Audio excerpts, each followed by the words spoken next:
Биыл ұлт ұстазы Абай Құнанбаевтың туғанына 175 жыл. Осыған орай еліміздің бас газетінде мемлекет басшысы Қасым-Жомарт Тоқаевтың Абай және 21 ғасырдағы Қазақстан атты мақаласы жарияланды. Президент мақалада ұлы ақынның мерейтойын лайықты атап өту үшін арнайы шараларда қолға алу керектігін тапсырды. Сонымен қатар ақын шығармашылығына әлем назарын аударту қажеттігін де жеткізді. Абай мұрасы адамды адам етіп тәрбиелеудің жан-жақты дамыған тұлға қалыптастырудың қайнары. Ақын шығармаларындағы ғылым мен білім тақырыбына талдау жасаған мемлекет басшысы оның тұжырымдары қазірде өзектілігін жоймағанын жеткізді. Ол ғұламаның тіл үйрену тұжырымдарына да ерекше тоқталған. Президент мақаласын батыс қазақстандықтар да қолдайтындықтарын жеткізді. Қалада Қасым-Жомарт Тоқаев Абайдың ғылымға қосқан үлесін, білімге қосқан үлесін, жалпы өркендеуімізге, өсуімізге, ұрпақтан қазіргі үлкен бабаларымызға дейінгі аралықтағы қазақ халқының дамуына өзінше мән берген. Абайды жаңаша қарау керек. Сондықтан да Абайға мойын бұру керек. Қайтадан Абайды оқуымыз керек. Бұл әрине Абайды біліп қана қоймаймыз. Абайдың терең ойшылдығын біліп, одан әрі қаратай сол Абайдың айтқан ойларын бүгінгі педагогикаға ілестіруіміз керек. Бүгінгі педагогикамен ұштастыруымыз керек. Президент мақаласында халық үніне құлақ асатын мемлекет тұжырымдамасын Абай меңзеген әділетті қоғам қалыптастырудың бірден бір шарты деп жазды. Билік басына келген жас буынға Абай айтқан артық мақтанға салыну, өзгені қор, өзін зор санау сынды жатқылықтан ада болуды ескертті. Өңіріміздегі қоғам қайраткерлерінің айтуынша мемлекет басшысы өз мақаласында 21 ғасырдағы Қазақстан қандай болу керек, қай жолмен даму керек деген сұрақтарға жауап тапқандай. Президенттің Абайға көңіл бөлуі мені қатты қуантады. Қаламгер ретінде ал Абайды оқу ұлы даланың болашағына өте керек. Егеменге берген мақаласында биыл сол ұлы тұлғаға көңіл бөліп жатқаны бізді қатты қуантады, толғантады.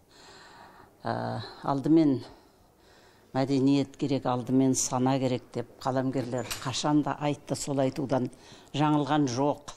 Өскелең жастарға, Қазақстанның байлығына кенелген байыған жастарға, осы елге ие болам деген жастарға Абайдың өлеңін оқыңдар, айналайын дегім келер еді. Абай бізге алдымен жан дүниесін адамның орнықтыру үшін қажет. Мақалада мемлекет басшысы Абайды өз замандағы іскерліктің ұйытқысы, еңбекқорлықтың мотиваторы деп сипаттайды. Ұлттық сананы жаңғырту және бәсекеге қабілетті ұлт қалыптастыру үшін Абайдың шығармаларын мұқият оқу керектігіне де тоқталған. Еліміздің президентінің Қасым-Жомарт Кемелұлы Тоқаевтың Абай және 21 ғасырдағы Қазақстан мақаласы өте ойлы, мағыналы, жүрекке жылы, көңілге қонымды тиетін мақала деп таныдым, өз басым тұшынып оқыдым. Көкейдегін таппасты. Ішіндетті алып қосары жоқ, барлығы орынды және осы қалпында қолдарына ұстап жүріп атқарушы адамдар үтір нүктесін келтіріп орындаса, шында да ұлт ретінде бір қадам алға басамыз ғой деп мен үміттеніп қалдым. Бүгінгі күннің талғамында, бүгінгі күннің үдесінде оқу аз, тоқу керек, оқумен бірге тоқу керек, яғни жүзеге асыру керек.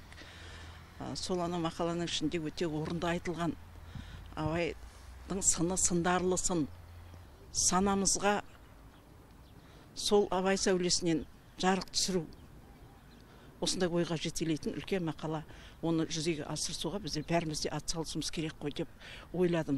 Президент ұлы ақынның мерейтойы мемлекет көлемінде және халықаралық деңгейде атап өтілетіндігін жеткізді. Өңірде де Абай мұрасын насихаттау мақсатында тағылымды шаралар жүзеге аспақ. Ақжайық телеарнасының қолға алған Абай бол жобасы да мақаладағы ойлармен үндесіп жатыр.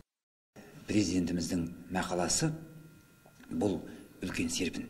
Егер сонда айтылған ойлар іске асып жатса, мұнда құба-құп нұр үстіне нұр болар еді.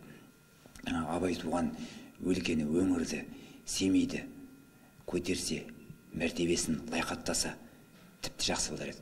Абай бол деген жаңа жоба бастадық. Сол шығыс өңірде болып, батыстан барып, біраз дүниені қоржынымызға алып қайттық. Алғашқы бағдарламамыз шыға бастады. Көрермендердің пікірі, ойы жақсы.